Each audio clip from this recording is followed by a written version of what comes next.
Hai, Assalamualaikum dan salam sejahtera. Hari ini bertemu lagi bersama saya, Cikgu Akmal. Okey, untuk hari ini kita akan mempelajari tajuk yang seterusnya iaitu tajuk 14, Irama dan Pergerakan. Jadi, apa yang terkandung dalam tajuk irama dan pergerakan ini? Okey, untuk persepsi.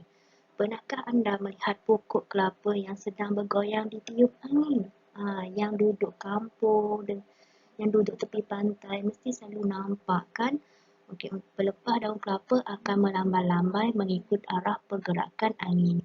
Prinsip irama dan pergerakan dalam alam dapat digambarkan melalui imej pokok kelapa tersebut. Manakala dalam karya seni pula dapat dihasilkan melalui pengulangan unsur-unsur seni dan hal benda. So, kita nak tengok apa yang terkandung dalam tajuk ini. Sebelum itu, kita kena ketahui tentang standard pembelajaran. Okey, selepas mempelajari subtajuk ini, murid dapat menjelaskan melalui perbincangan tentang definisi irama dan pergerakan, ciri-ciri irama dan pergerakan pada alam semula jadi, objek buatan manusia, karya seni visual, seterusnya fungsi irama dan pergerakan. Mari kita lihat definisi irama dan pergerakan. Okey, irama merujuk kepada unsur-unsur seni yang berulang-ulang untuk menghasilkan pergerakan. Okey, contohnya kalau kamu perhatikan corak yang ada di tepi ni, corak ikan, corak yang ada putaran garisan-garisan berulang-ulang akan menghasilkan corak. Kalau diperhatikan corak ini seakan-akan bergerak, itu dikatakan dengan irama dan pergerakan.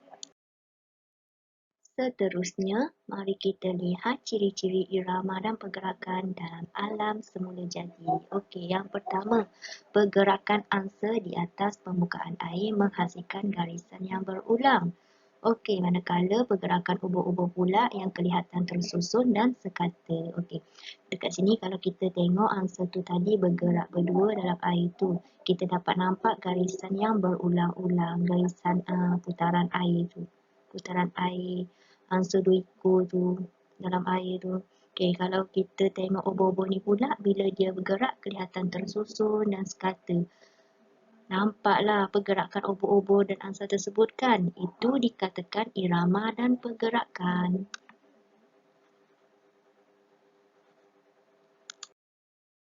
Okay, mari kita lihat ciri-ciri irama dan pergerakan pada objek buatan manusia. Okey, apa itu objek buatan manusia? Kamu semua tahu tak? Objek buatan manusia ni yang kita cipta, yang manusia cipta. Okey, tadi kita dah lihat angsa dan ubur-ubur kan? Angsa dan ubur-ubur tu alam semula jadi, ciptaan Tuhan. Itu adalah ciptaan Tuhan. Okey. Untuk objek buatan manusia, okey, rekaan tangga yang berpusing memberi kesan pergerakan. Okey, kalau kamu tengok dekat shopping mall, yang mana kamu tengok reka bentuk tangga bergulung macam tu, kita akan nampak tangga tu seolah-olah bergerak, berpusing. Tu yang kita katakan irama dan pergerakan pada objek buatan manusia. Seterusnya, pergerakan air daripada air pancut. Okey, siapa yang ciptakan tempat air pancut tu? Manusia kan? Efeknya bila kita buat benda tu, dia masukkan air, air tu akan melompat keluar, itu dikatakan itu dikatakan dengan pergerakan. Nampaklah air tu terkeluar, pergerakan air tu keluar daripada air pancut tersebut. Jom kita tengok ciri-ciri irama dan pergerakan dalam karya seni visual. Okey, untuk karya pertama, Syed Ahmad Jamal, karya yang bertajuk Grow tahun 1997 menggunakan media mamar. Okey, sebab apa kat situ kita nampak irama dan pergerakan? Okey, penggunaan garisan yang berulang. Okey, kat sini kita tengok penggunaan garisan yang berulang yang menghasilkan irama dan pergerakan. Kalau kita tengok arca tersebut, ada garisan-garisan dari kecil sampai tinggi. Jadi kat situ kita nampak pergerakan. Sebab apa?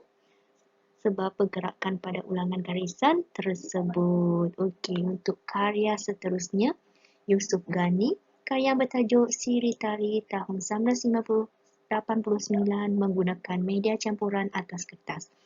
Okey, kat sini pengulangan objek dan rupa. Okey. Pengulangan objek dan rupa yang sama bila kita menggunakan rupa dan objek yang sama berulang kali menghasilkan motif berulang, dan kita juga nampak sedikit pergerakan dekat situ. Itu dikatakan ciri-ciri irama dan pergerakan dalam karya seni visual. Okey, seterusnya fungsi irama dan pergerakan. Okey, kita nak tahu apakah fungsi irama dan pergerakan. Penting tak fungsi irama dan pergerakan ini dalam karya seni visual? Okey, dalam penghasilan karya seni kita, perlu tak letak irama dan pergerakan? Jawapannya perlu. Okey. Prinsip irama dan pergerakan dalam sesebuah karya seni akan memberi kesan dinamik. Rajah berikut menunjukkan fungsi irama dan pergerakan. Okey, apa maksud kesan dinamik? Maksud kesan dinamik dekat sini, okey, kesan yang mendalam, kesan yang nampak wow, gempak gitu. Okey. Untuk karya pertama, Abdul Rashid Yusof, Life Circle Series 2, tahun 2011 menggunakan cat akrilik atas kanvas, menjadikan karya seni kelihatan lebih bertenaga dan realistik. Okey, dekat sini kita boleh nampak pentingnya irama dan pergerakan ini. Kalau kita melukis, katakan kita melukis gambar air, okey, seperti dalam gambar tersebut lah, tapi tak nampak jalinan dan garisan-garisan kita tu. Okey, kelihatan air tu macam tak ada pergerakan, maka karya kita tu kelihatan kaku, tak nampak 3D, tak nampak realistik. Sebab apa? Kenapa? Sebab tak ada irama dan pergerakan dalam penghasilan karya kita itu tadi. Jadi bila kita gunakan garisan-garisan yang berulang, menggunakan warna-warna yang nampak sedikit pergerakan, ada ton gelap dan cerah, boleh jadi karya kita itu tadi menghasilkan karya kita nampak lebih berkualiti dan nampak lebih realistik. Okey, untuk karya seterusnya, Nick Raffin, The Winner, tahun 2012 menggunakan cat minyak atas kanvas, menjadikan aksi dalam karya seni lebih berkesan. Dekat sini kita boleh tengok dalam karya tersebut ada aksi irama dan pergerakan. Kita nampak orang sedang menunggang kuda kan? Okey. Kuda tu ada nampak bergerak sedikit, okey. Figura manusia tu seolah-olah sedang menunggang kuda tersebut, dan itulah yang ingin ditunjukkan oleh pengkarya itu tadi. Maka berhasillah apa yang hendak ditonjolkan tadi, nampak impaknya kepada orang. Kalau kita tengok, kita faham. Sebab apa? Sebab dia tunjukkan situ ada irama dan pergerakan. Barulah karya kita nampak tak bosan, nampak lebih menarik tontonan orang ramai. Bila kita tengok, kita nampak ada pergerakan, kita tak rasa macam jemu, kaku tengok kan. Seterusnya kita tengok teknik penghasilan irama dan pergerakan. Okey, kesan irama dan pergerakan boleh dihasilkan dalam gubahan seni visual dengan pelbagai teknik.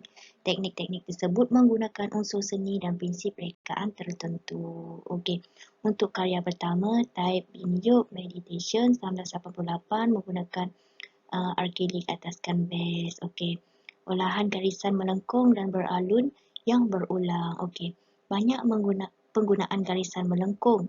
Bila berulang-ulang nampak macam corak kat situ, nampak harmoninya, nampak sedikit pergerakan garisan melengkung ini menunjukkan pergerakan. Untuk karya seterusnya, Syed Ahmad Jamal, Hujan Rahmat 1995 menggunakan cat akrilik atas kanvas. Olahan unsur warna. Okey, dekat sini kita boleh simpulkan, kita boleh bayangkan hujan rahmat ni, garis-garisan yang dekat karya ni itu adalah hujan rahmat. Okey, yang menggunakan warna-warna yang berlainan. Okey, kita dapat tahu, kita dapat simpulkan apa yang dimasukkan dengan karya tersebut. Okey, untuk karya seterusnya, Yusuf Ghani, Siri Tari, tahun 1991 menggunakan cat air dan dakwat atas kertas, iaitu olahan unsur rupa berulang yang berbeza.